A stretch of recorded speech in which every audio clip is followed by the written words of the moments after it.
There were only a few people inside the large room, as Bai Zemin had dismissed the rest, telling them that he would be holding a larger meeting tomorrow for them, and the other high commanders who had arrived at the base from the different territories under the control of the Transcendent faction. Temporarily putting aside the matter of the American soul evolvers, as they did not seem to be a threat at the moment thanks to their leader, Bai Zemin looked at the few people in the room. Chen He, Wu Yijun, Kang Lan, Evangeline, and Shangyuan Bingzu.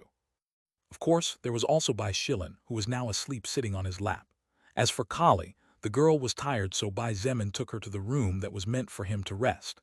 There was no need to worry about Kali's safety. This was Shangyuan Bingzu's house after all.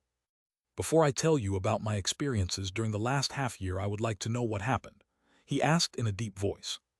Although Bai Zemin's voice sounded quite calm, and although they had all been away from each other for so long, the people present had been with him practically since day one, with the biggest exception being Evangeline, who joined about 2 months after the world changed. They could feel his anger and sadness burning deep in those red eyes that seemed to be the living representation of rage. The room was silent for a moment before Shangyuan Bingzu looked him straight in the eyes and said in a firm voice, "Zhang died. I'm sure you already know it, and that is the cause of the color of your eyes. I will explain to you what is happening, but let me start from the beginning." Shangyuan Bingzu remembered that apart from this, there were 2 other occasions when Bai Zemin's eyes turned blood red. In fact, she was the only existence in the entire Transcendent faction who knew this about him. The first time was during the battle against the goblins in the north of China, when one of the goblin leaders threatened his family. And the second time was in Oblong World after Shangyuan Bingzu was about to lose her life after being fatally wounded by the giant hawk that was a level 100 beast while she was still in the First Order. Even knowing practically nothing regarding this peculiar characteristic of Bai Zemin, Shangyuan Bingzu could draw a conclusion or two about it. "All right, I'm all ears." Bai Zemin nodded as he stroked the girl's silky hair in his lap in an attempt to cool a little of the boiling blood running through his veins. He could restrain himself when he was away from the issue at hand, but now that he was close to knowing the truth, it was hard to restrain himself. Losing almost 20% of his total rationality was not a matter to scoff at. Shangyuan Bingzu was silent for a minute, and after clearing her thoughts, she began to narrate what happened in a summarized but easy-to-understand manner. "After you crossed the portal to another world to take away the nuclear missile fired by Chunyuan Wenchen and save our lives, I admit that I got a little out of control. I ordered the troops to advance instead of retreating and waiting, crushing the 2 new China bases that same day and killing more than probably needed to be killed. Fortunately for us, Chunyuan Wenchen did not launch another nuclear attack again despite the fall of all their bases in Hadian district. Thanks to my mother and Shilin, I managed to regain some common sense, so I did not continue to press forward.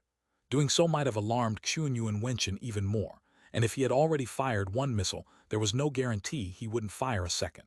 Except that we wouldn't have you to ward off the danger this time." Shangyuan Bingzu paused as she got here. Everyone noticed that she was also a little agitated at the memory of her own helplessness, so no one said anything. After a few seconds, she continued. "About 3 or 4 weeks later, while Yijun was making reforms in the government cabinet of the new bases and replacing the upper echelons with more trusted people, a man named Huo Lim requested to meet with me, saying he had important information regarding Chunyuan Wenchen, so I agreed to meet with him. And this was one of the big turning points for our faction. It was then that Bai Zemin learned about the blueprint for building a system to deactivate any nuclear weapons that were not registered in the system. Any nuclear-powered weaponry would be deactivated and become waste after penetrating within the 20-kilometer range. After seeing the direction from which the nuclear missile was launched, it was not difficult to know where to set up each nuclear nullification device. Shangyuan Bingzu explained as she looked at Bai Zemin firmly. After a few months of hard work and effort, the different teams of our faction managed to find the materials needed to build the nuclear nullifiers. And thanks to you, focusing not only on the search for soul evolvers with classes intended for combat, but also for technological development, it was not too difficult to build them. After securing each base with at least 2 nullifiers, I no longer held back and charged with an army towards Zicheng district, taking down one of the new China bases in less than 2 hours. I see. Bai Zemin nodded. He now understood the reason why Chunyuan Wenchen launched more nuclear missiles and could not help but tremble with fear inwardly at what might have happened had it not been for the existence of these devices. Shangyuan Bingzu hesitated for a moment before slowly saying, I defeated Qiunyuan Wenchen and captured him alive. He is locked in a special ice shell I built myself. Bai Zemin looked at her in confusion when he heard this. Don't get me wrong, I'm honestly relieved you didn't kill him. For better or worse, the fact that he is your father cannot be denied regardless of everything else, he said after a brief pause. However, may I know why you keep him alive? I don't think it's so simple after all. The hatred Shangyuan Bingzu felt for her father was a hatred she had carried throughout her life from a very young age. Bai Zemin found it strange that she did not kill him to free herself from that hatred she felt. During the past months, I have thought many things, and I realized that you are right. Hating someone who contributed to my personality would be the same as hating that part of me. Besides, during the past half-year, I realized something. Shangyuan Bingzu paused as she reached this point. She looked at Wu Yijun and a glint of uneasiness flashed in her blue eyes, but no one noticed it, not even Bai Zemin. Bingzu, he looked at her puzzled at her abrupt pause. She hesitated before saying under her breath, during this half a year that passed, I realized that my hatred for this man seemed to have changed its source. That's why I decided not to kill him. Your hatred changed its source? Oh. At first, Bai Zemin was blank as he did not understand what Shangyuan Bingzu meant by those words. However, he soon understood that she was talking about Qiunyuan Wenchen sending him away from home. He sighed and said softly, I admit that I hate this man too, but you don't have to go this far for me. Bingzu, remember that we are destined to become eternal existences. Just make sure you don't let regrets to haunt you forever, that's enough. Kang Lan subconsciously shook her head upon hearing Bai Zemin's reply. She looked at Shangyuan Bingzu and Wu Yijun, noticing that the latter looked at the former with a friendly smile, while Shangyuan Bingzu sighed in relief. Although Evangeline said nothing, the corner of her mouth trembled slightly, but the movement was so small that no one noticed it. Be that as it may, Qiunyuan Wenchen is locked in a jail dungeon under my villa in Zicheng district. You take care of him later, it's your decision. Shangyuan Bingzu continued quickly. Bai Zemin nodded in agreement. Qiunyuan Wenchen was the least of his worries at the moment. He was nothing but a defeated person, nothing in his eyes. Shangyuan Bingzu's expression turned serious again as she resumed. While I and a small part of the army were in charge of attacking Qiunyuan Wenchen's forces, most of the troops who were not defending our bases moved in different directions and began to conquer different territories. You probably already know this, but at this moment our faction has taken over almost half of the country. This is because I rushed the conquest process, because I am aware that one of your requirements to become a second-order soul evolver is to become the Lord of China. A flash of anger shone in Shangyuan Bingzu's eyes as she said in a low voice, everything was going well except in the north. Do you remember Liang Peng? Liang Peng, Bai Zemin frowned in confusion. You mean the head of security at our university? It's him, Shangyuan Bingzu nodded. Liang Peng formed his own faction in Yanqing district, but he could only gather a few thousand people, probably no more than 4,000 or 5,000, so he went to Inner Mongolia. According to our information, Liang Peng managed to build a fairly strong faction there, but was still no match for us. That good-for-nothing little scum also knew of your strength and mine. So using the fact that we were a group in the past, he managed to convince me from a long-distance communication to give him 2 days' time to organize things to hand over his power. She took a deep breath and said slowly, however, Liang Peng forged an alliance with another large faction in Inner Mongolia, and even managed to join hands with a large goblin faction operating there.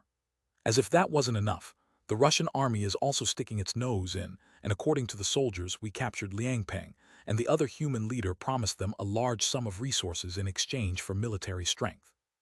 So, Bai Zemin narrowed his eyes and subconsciously clenched his fist for a moment before remembering that Bai Shilin was sleeping in his lap, forcing himself to remain calm at least on the outside.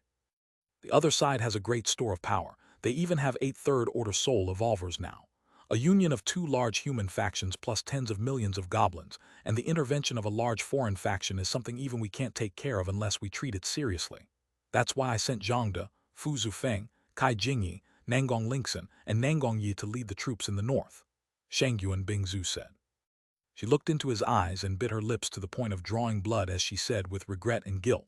Zhangde was ambushed by 3 enemy soul evolvers, and according to Kai Jingyi's report, he fought to the end, killing 2 of the 3 third-order soul evolvers at the cost of his life. It was thanks to him that the army of soul evolvers following him was able to return safely.